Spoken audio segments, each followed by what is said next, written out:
Hey guys, this is Jen from ScanNCut Jam Sessions and ScanNCut Canvas and Scal Help on Facebook. Real quick, let's go over Oracal and how we go about cutting Oracal 631. Okay, 631 is what people use. It's called a repositionable vinyl. It's what people use to put on like their walls. Okay, so that it doesn't rip that plasterboard off of there. Myself, I have to use something a little stronger because I have, in some places, 2-foot thick horsehair plaster glossy painted walls. This is something that you need to actually research because if you have glossy paint, 631 will not stick. For myself, 651 will not stick, okay? But for most people, 631 will be okay. What I highly suggest is that you test a small spot in an inconspicuous location like behind a door. Okay, but usually if you have like a flat paint or something that is not glossy, 631 will be just fine. Okay, but for me, like I said, I have some really, my house is very old, it's very pretty, it has all the really cool woodwork in that, but the 651 just still won't stick. Okay, alright, so now let's say you have done up your design. This is how you put the vinyl on your mat. You do not put it vinyl side down. You do not peel the backing off of it. Okay, this has, let me see if I can pop it up here quickly. This has the paper backing on it and it's just stuck to the mat. Okay, so that's how you put it down. Okay, I do mine, I plot mine out, and as you see I've done the background scan and then just stick our design on there. That's what makes the ScanNCut absolutely awesome, because we can do the background scan and place our image correctly on there. You can have as many colors or whatever you want on here and then background scan it in and know that your image is going to be correctly placed and cut and you're not going to have any errors. Okay. My settings, you want a kiss cut. A kiss cut means you are only cutting through the vinyl. You are not cutting through the paper. My settings are, they used to be below a 1. My blade is so old, I am now at a 1.5 at blade depth. I have a pressure of -1. My pressure never changes unless it's an intricate design. Then I decrease the pressure. Okay, my speed is at a 1 with vinyl, because the faster it goes, sometimes it can snag and tear.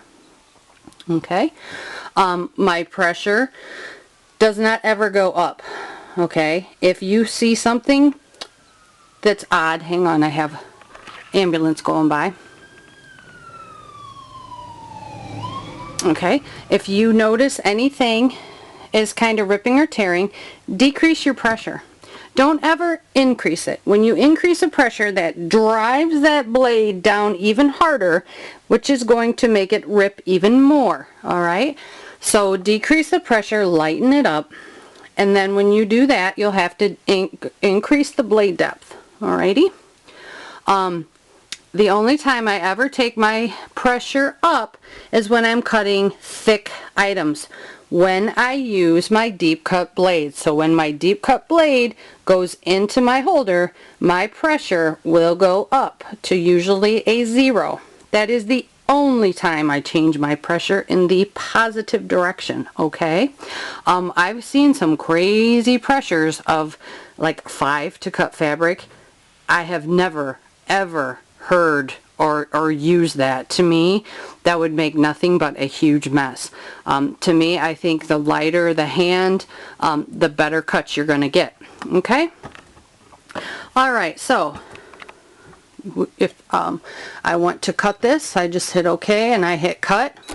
I know that when I come in, if I'm going to have an intricate design, I may naturally come in and decrease the pressure, but sometimes I just let it rock on out, because a lot of times when you see that white peeling part, it's just part of the design that has to be weeded anyhow.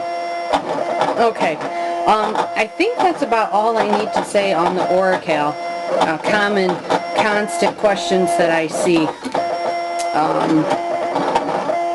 Okay, and if you're putting this on stuff, do not mirror it unless it is going on the reverse side of something. So like when I make my shadow boxes, I do not mirror it. For like this was on the outside, so it was not mirrored.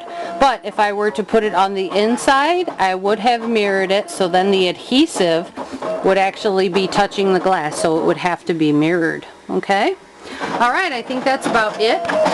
So, if you guys have any questions at all, you can find me over at ScanNCut Canvas and Scal Help on Facebook. That's the quickest way to reach me to get an answer. Sometimes when you guys post here on YouTube, it takes me a little while to get back to it. Alright, thanks guys. I do want to add, the 631, okay, that has a little bit of a different solvent. The 651, 751, and 951 all have the same type of solvent-based adhesive. It's just the hand or the feel. That's what's called the hand of the vinyl is a lot different. Alright? Okay, see y'all later.